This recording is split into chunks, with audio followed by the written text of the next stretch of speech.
here hanging out with running back Josh Jacobs, Green Bay Packers running back. I have to say that now as a lifelong diehard Raiders fan. That's hard for me. He's joining us on behalf of USAA. We'll get to that in just a second. First, my friend, playing a game. It's called What's in the Tarot Cards. I deal out 3 cards face down. You pick one, we flip it over, and there's a question that goes with it. All right, let's get it. Oh, he's definitive. He went straight to the right. Oh, he gets the Chariot, which come on.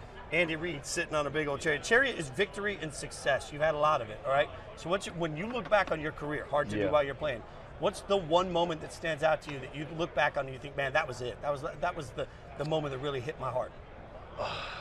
I would say any of the playoff games, obviously the most recent one, just because it's still fresh on my mind. But I would say that's probably the biggest thing. You know, it's weird when you play in playoff games that you know that the important details of every situation, every play, because you know that if you lose, you're going home. You don't get to do it again. So for me, it's just like I felt like it was a different version of myself out there. Like every play, I was trying to do it, you know, as best as I could, trying to create, trying to, you know, excite the team and things like that. So I would say that's the biggest thing. But let's be real for a second. You didn't get a lot of that level of success with the Raiders, unfortunately. Yeah. You look at Green Bay, did the playoffs hit, did it mean more? Did it hit you different knowing that, like, hey, this is something I know is not easy to get to? Yeah, man. I mean, just being in December and knowing that you got a playoff future, you know, not like having to win out to be able to get to the playoffs, or, you know, we was already in it. It was just about, you know, going in and trying to play the, you know, right type of ball. But it's definitely different. It meant a little more, and obviously it was against a really good team, you know, so it was fun. All right, let's deal 3 more out. He picks one. He went right last time. Let's see, I'm going to hit the middle. No, he goes to the middle, all right? You got Lamar coming in. Come on, man. The Magician. The Magician. Power and skill. I think about your skill as a running back, and all I keep thinking is, does it suck to be tackled in the cold more? Like, because now you're getting tackled on the frozen tundra. Does it hurt different? Nah, man. Honestly, it's better.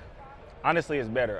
And I only say this because this is the first season I ever went through a whole year and, like, not really had anything bothering me, like, at all. Like, in the cold, I think defenders don't want to tackle a running back, like, with my kind of run style, especially in the cold. So, like, people just tend to catch a little more.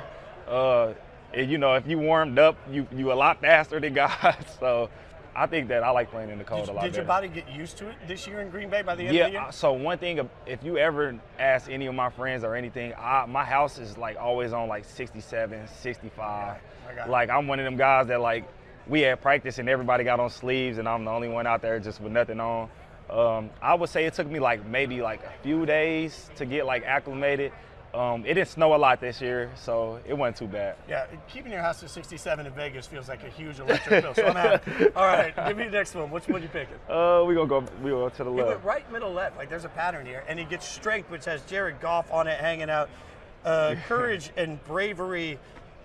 All right, walk me through your first Lambeau leap. Courage and bravery, because it could go really wrong, and I feel like if that goes wrong, now you're an internet sensation. How are we feeling about that?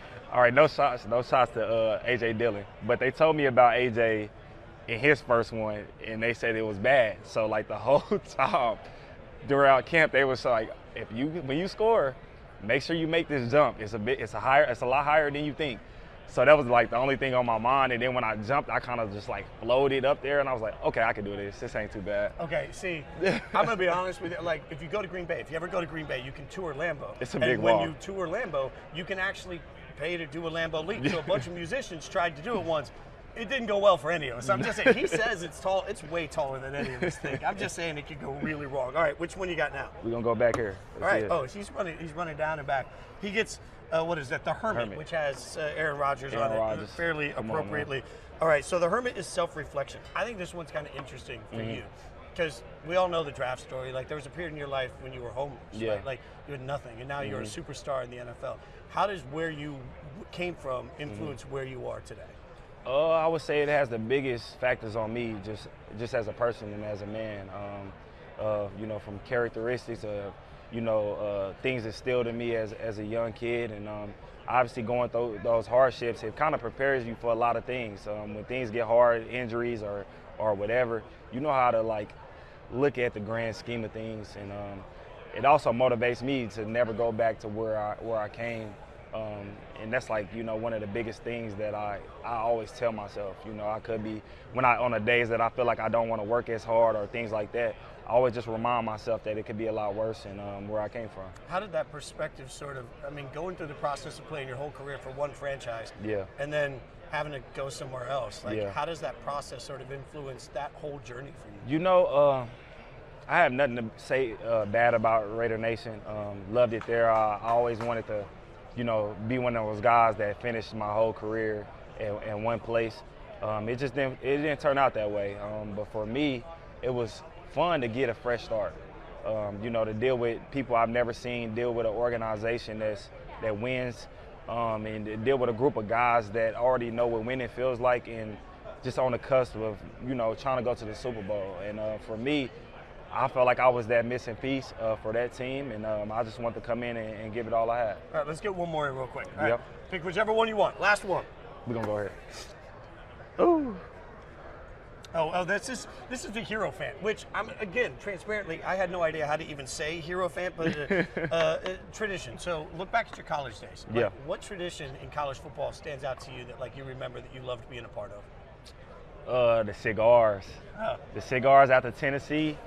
You know, hearing the song, you know, whenever we're winning at home and seeing the flashing lights and things like that.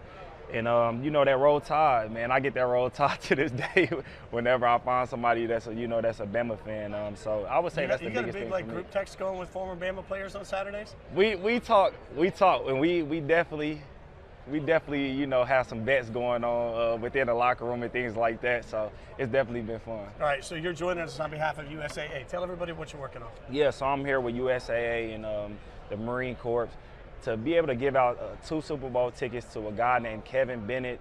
He served for 34 years overseas in Afghanistan and Kuwait. And things like that, and also he's a Packers fan, so that's the biggest thing that I enjoy. But to be able to give back to guys that's the real heroes, I feel like, you know, that makes our day-to-day lives a lot easier and things like that. It's definitely a great honor to be able to sit down and pick his brain and be able to award him with some tickets for his service. That's amazing. Appreciate all you do. Appreciate you hanging out with me, brother. Thank you, man.